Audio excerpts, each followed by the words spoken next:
captive. It was in 677 BC, where it took a little amount of a time. When the Assyrians conquered the northern tribes, they began to replace the people they'd conquered. They'd taken the conquered Israelites out of the 10 tribes area, moved them up into Mesopotamia, and in so doing they had to transfer other people back in to possess the land, to bring about a control over the land and over the people. That was their wisdom. And A.T. Jones writes about this in one of his books, but I won't go into that tonight. But the ultimate result was that it took time for this all to be accomplished. And it's at the end of this transference of peoples, taking people out of Israel and taking them up into Mesopotamia, and bringing people from Mesopotamia and bringing them down into Samaria. It took until the year 677 BC, when they were carrying the last of the people out and bringing the last of the people in, that they captured Manasseh on a hunting trip. And they bound him in fetters and took him to Babylon. And there he was converted. And there begins the 25-20 against Judah. So what we've covered tonight is connecting links between these histories, connected directly with Christ, immortalization of the cross on Calvary in the investigative judgment,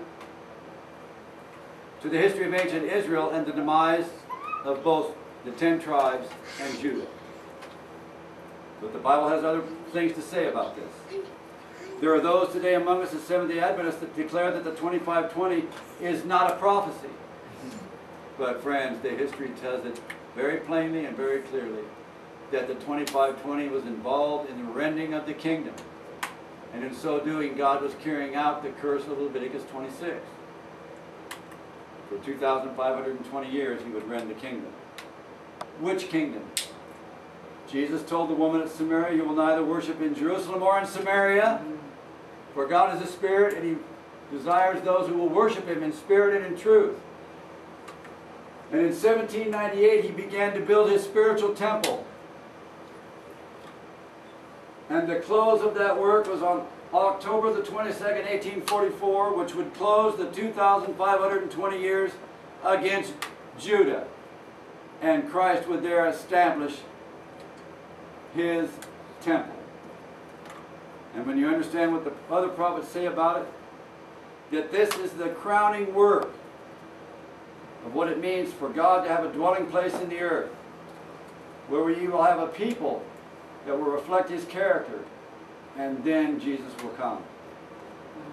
The 25-20 is connected to all this. And I should dare say it is not fanaticism.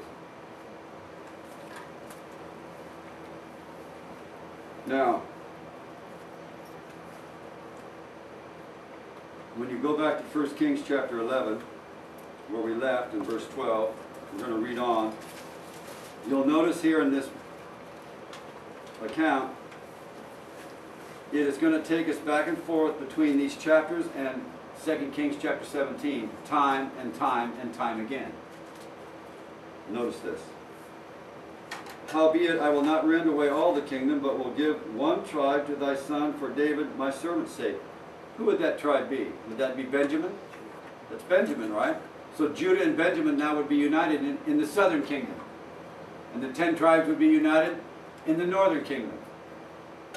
And the story of the 25-20 is about the northern kingdom and about the southern kingdom. And they both meet their fulfillment in Bible prophecy at the time of the end. When the northern kingdom's captivity is over, the papacy receives its deadly wound. And when the captivity of the southern tribe is over, Christ enters into the most holy place of the heavenly sanctuary in heaven.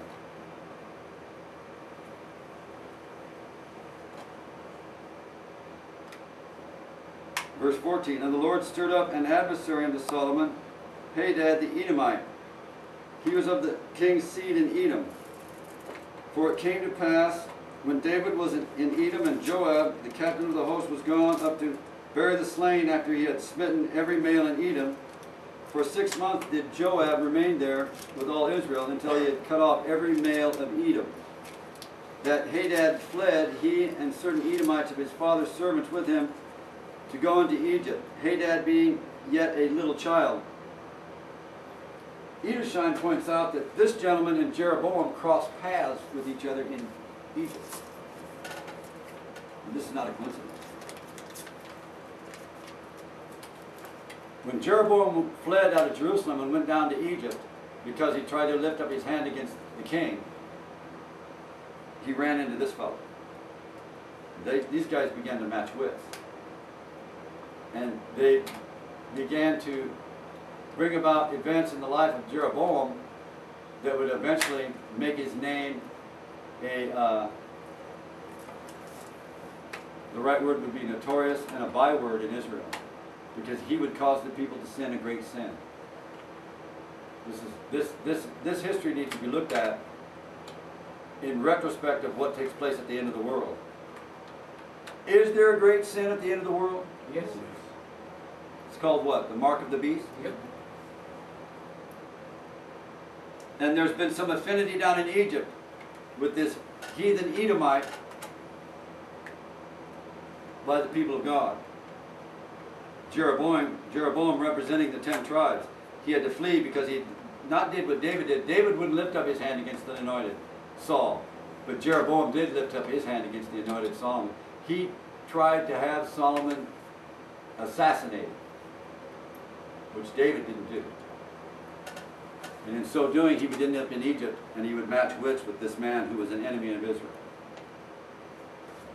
This added to his spirit of rebellion, tribal jealousy, and all the rest. And they rose out of, verse 18, and they rose out of Midian and came to Paran, and they took men with them out of Paran, and they came to Egypt, unto Pharaoh king of Egypt, which gave him an house, and appointed him victuals, and gave him land. Jeroboam witnessed all this. And Hadad found great favor in the sight of Pharaoh, so that he gave him to wife the sister of his own wife, the sister of Taphanes the queen. The other thing that Jeroboam learned down in Egypt was the worship of the golden calf. Now this is going to play a crucial role here in a minute when we get to some of the things that Jeroboam accomplished in his rebellion. When I get there, you're going to be amazed that it's been on the books, it's on record in the book of Kings, and it's been there since the book of Kings was written, but even the pioneers missed what we're going to learn tonight. But it's there, it's on record. Daniel didn't miss it. Daniel said that he shall think to change times and laws. Is that right? Right. Amen. Well, we're going to see where Jeroboam thought to change the times and the laws. And when you read it, you'll say, amen. We're going there, okay? And when Hadad heard in Egypt that David slept with his fathers, and that Joab, the captain of the host, was dead, Hadad said to Pharaoh, let me depart, that I may go to mine own country. Then Pharaoh said unto him, but what hast thou lacked with me, that behold, thou seekest to go to thine own country? And he answered, nothing, howbeit let me go in any wise. And God stirred him up another adversary, Rezin. Now, these are adversaries at the end of Solomon's reign. These weren't adversaries of David, but they ended up being adversaries of Solomon. This is at the end of Solomon's reign. This is when Jeroboam is involved in his own resolve to unseat Solomon from the throne. And these other problems are coming from outside of Jerusalem. Right? Now Ellen White says we have more to fear from the inside than from the outside. Amen. He's right. That's true. But right. in this story we have both the consequences of the sins of Solomon taking place. There's trouble from within and trouble from without. At the end of the world, is there any trouble coming from the outside? Oh, yeah. Yeah. Well, it's called the papacy. Yeah.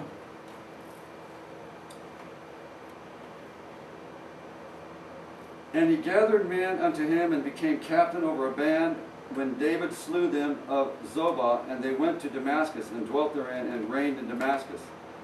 And he was an adversary to Israel all the days of Solomon. Beside the mischief that Hadad did, he abhorred Israel and reigned over Syria. Did you know that conflict is still alive today? Is that right? The Golan Heights. That's what it's all about. It's What Golan Heights? it's the age-old feud. In Palestine today, Syria and Israel hate each other's guts. Aren't they kin? In some respects, yes, but what the Bible is pointing out here is that this is an old, old controversy. I'm a little off my point, but don't miss this, that the human heart is deceitful and desperately wicked. Once men become so steeped in this type of rebellion and jealousy and hatred, it's hard to break. Jesus died on Calvary's cross to break it.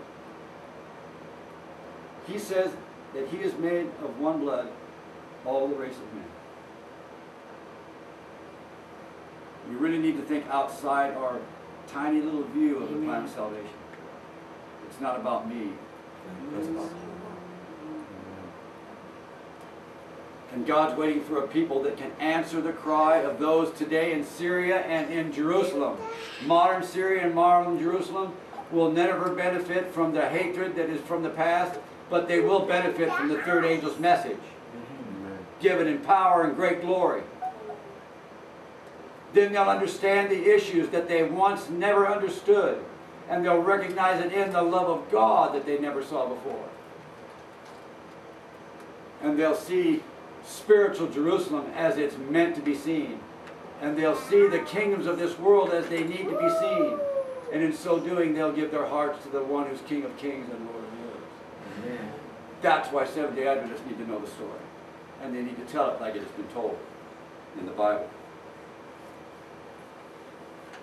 And Jeroboam the son of Nebat, and Ephratite of Zerdah. Now here you're being informed that he is of the tribe of Ephraim. Okay? Ephraim, is that Ephraim? Ephraim, same thing. Okay, all right. Go ahead. Solomon's servant, whose mother's name was Zerah, a widow woman, even he lifted up his hand against the king. Now if you'll notice, there's a reference here to 2 Samuel 20 verse 21 where David is referenced as not lifting up his hand against the king. When you match the Bible margin with this one here, it takes you to David's story where he would not lift up his hand against the king. That's recorded in 2 Samuel 20:21. But Jeroboam lifts up his hand against Solomon to try to remove Solomon from the throne, to try to assassinate him, and it says, and this was the cause that he lifted up his hand against the king. Solomon built Milo and repaired the breaches of the city of David his father. Under this servitude, the children of Israel were enslaved to build these cities, just like they'd been enslaved in Egypt. God had told Solomon in his early reign, make no affinity with Pharaoh.